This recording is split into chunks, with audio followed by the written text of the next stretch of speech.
Yo, what's up everybody? Thank you for your great support for the past few videos. It's getting better and better. We have more views, we have more thumbs ups, and we have more comments, which is makes me happy. Thank you for all that. Thank you for your support. Appreciate it big time. Today is Market Watch. What we're gonna do? We're gonna recap our yesterday investments on shapeshifters. Also, we're gonna speak about potential overnights that I already made for shapeshifters this time. I think it's gonna work great. And I'm gonna show you the cards I bought and suggested prices, of course. Further situation, because we didn't get 90 plus icon from the major three nations as France, Brazil or Netherlands. So yeah, we have some panic on the fodder section, fodder market, and I think it's great prices right now. So we're gonna see all of this.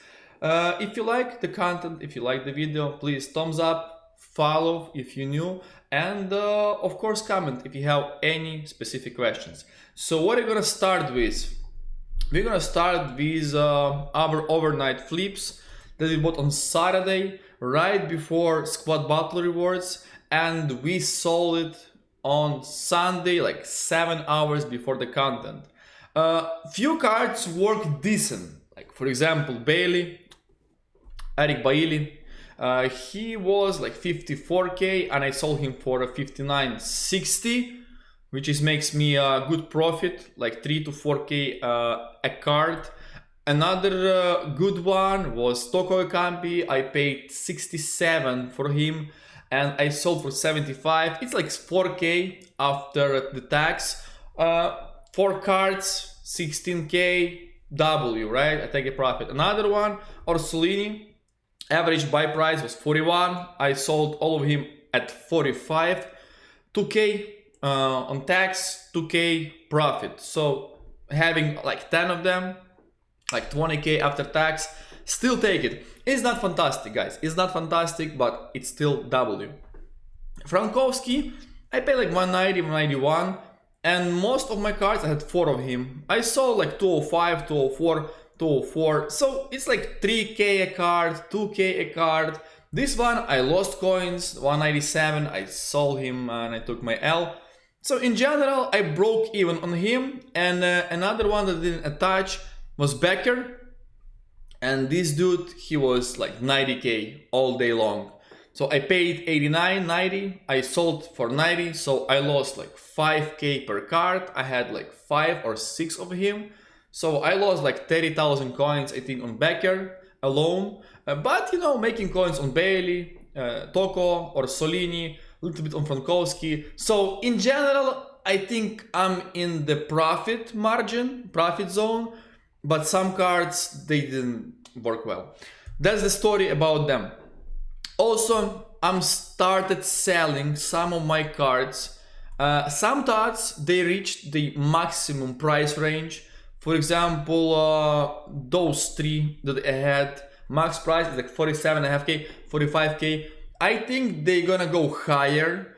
I think EA in the future will increase them the max price, but you know what? I'm taking profit. I need some coins here and there just to, you know, do some other investments, because I like to be active on the market. I like to participate on different buying opportunities. That's my story. Big announcement, I sold Ter Stegens.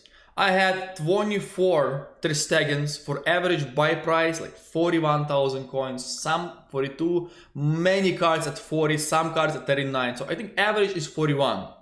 And I sold him 49 and 59k and 59.5k. So average sell price, I think it's 59 250 if we be honest. So I think 350k after tax I made on Ter Stegen alone. Why I sold him? Because I need coins for do overnight flips, because I started buying those cards way too earlier, so I didn't get the best and cheapest prices. And I thought I have another corridor to buy them lower than that, so I sold Ter Stegen. And another reason, there is another reason. If we speak about cheapest players on the market, there is new guy Eric Bailly, right? So he is 50k right now. So he is the cheapest one by 9k. The price difference between Bailly and Ter Stegen is 9k. So I thought maybe Bailly gonna push on Ter Stegen and like slow him down, maybe a little bit decrease his value. I don't think it's gonna happen because he is Tots card. So Tots card helps in SBC. Bailly, he is not Tots card, so he is not in requirements for SBCs. It's a different story, but the main reason for me, it's because I need coins for doing other stuff, other investments. So yeah, I sold him. Now let's go and check my club, my investments.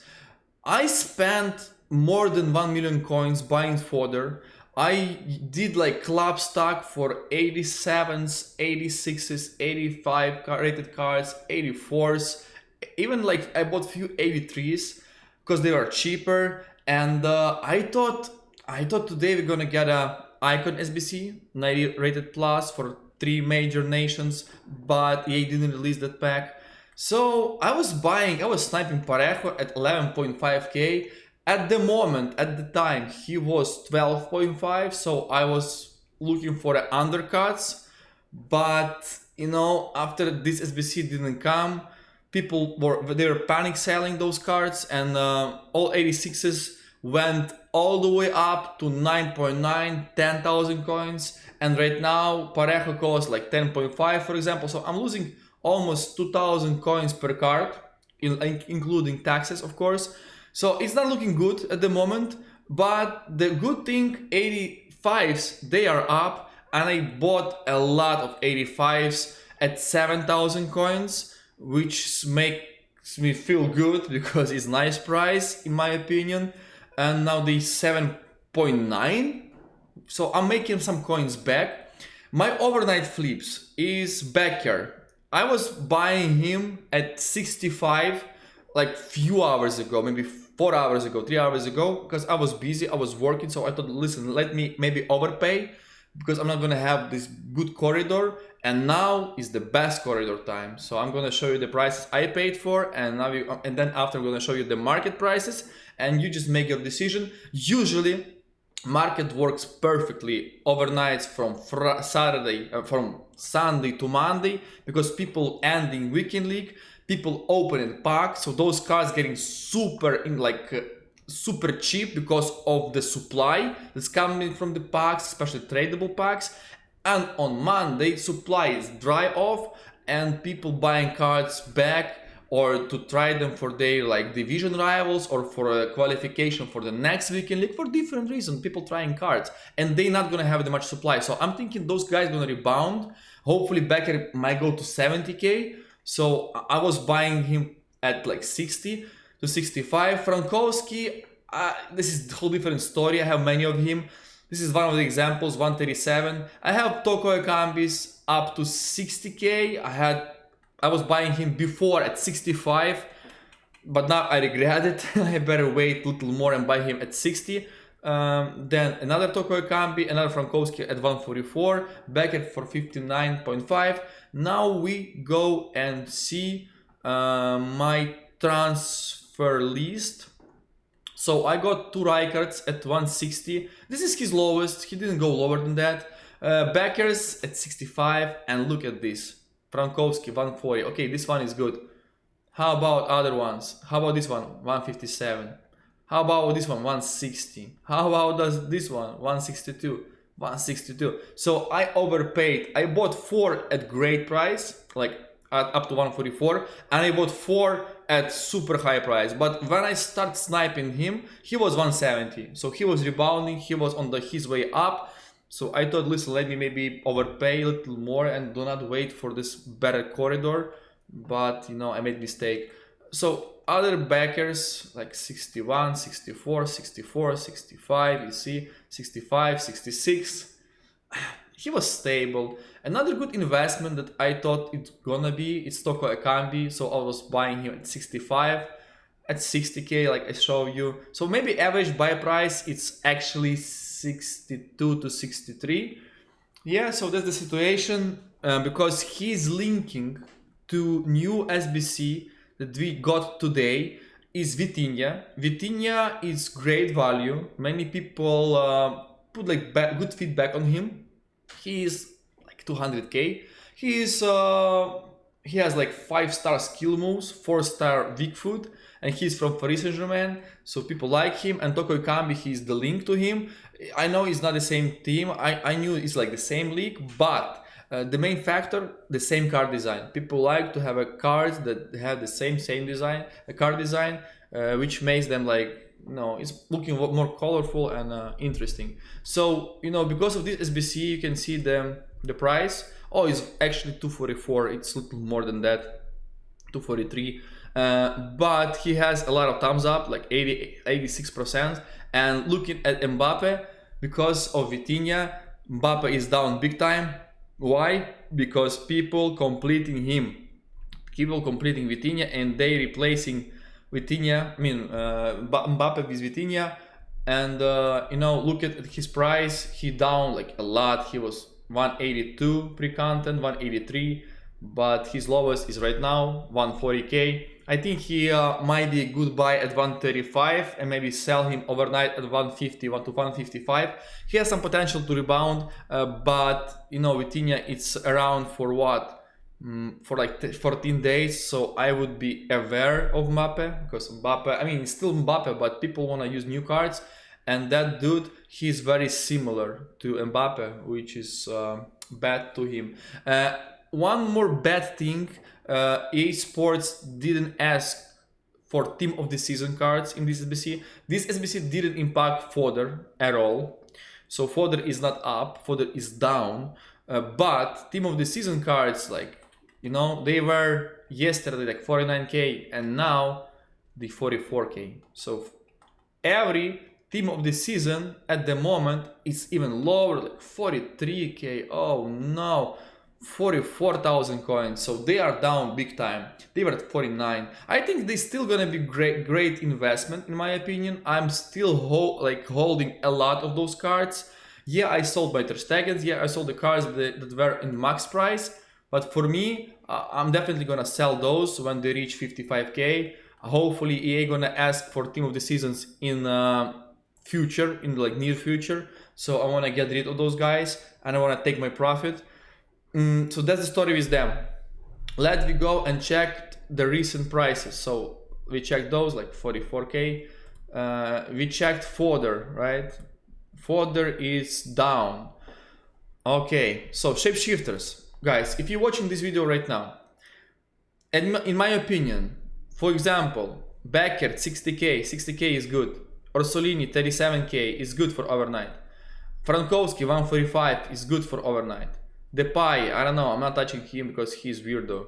Bailey, he is like good at 49, I think. Toko, maybe 61k, don't I pay more for him. Alvarez is close to 32, and 2 euros, like 38 and a half.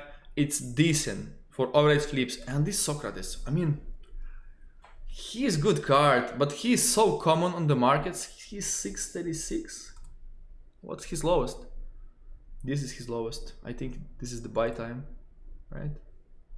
Yeah, guys, this is buy time. I think him at 620 should be good overnight. I think he's gonna rebound 100%. So pay attention. If you have a bigger budget, I think he might be the card for you. Another good card, Tony Rudiger. He might be good overnight investment flip. He's 435. What's his lowest? I think this is his lowest, no? Yeah, this is his lowest. How about yesterday? What's the lowest? 470. Yeah, guys, I think like 420, 425 for Rudiger. It's also might be decent overnight flip in my opinion. So yeah, take a look. If you like big ball moves, it's gonna be good for you. Now, speaking about fodder is cheap. So the best investment in my opinion in terms of ROI, return of investment, is 82s, 750k, 15 coins is good. Then 83s, 1.3k is gift, just gift, take it and buy it. 84s at 3.5, beautiful investment. 85s and 7k, like 7.2, beautiful investments. Parejo is the cheapest. Look at him. Oh, I have a bunch of this guy. Like 86s at 10k. it's gift. 87s at 13k, perfect. 88s at 16k, it's perfect. 89s like 23 is good. 90s and 91s. Look, like for example, the cheapest 91 is Alvarez, and Alvarez, he's cheaper than any of 90s. So yeah, you just buy Alvarez and hold him for a good SBCs maybe. And 92 rated Orsolini, he's the cheapest in his fodder rating, but he's still playable. People still trying him out because he's the best right back in the league. Yeah, so I'm glad. And now you see, I mean, 94 rated stuff, it's just 59k for the Stag and 52 for Becker. Yeah, so for Bailey. And 93 rated cards, they still the same, like 50k above the price. And the inform markets keep rising. They are 15k, 14.5k for informs. So informs does fantastic. I think inform gonna be required today in SBC. So maybe if you can snipe at 13k, it's still a decent investment. That's the story. I think I mentioned everything that I want to say. If you liked the video, hopefully you like it. Thumbs up, follow. It's like very important to follow the channel. And what else? And the comment if you have any questions. Bye.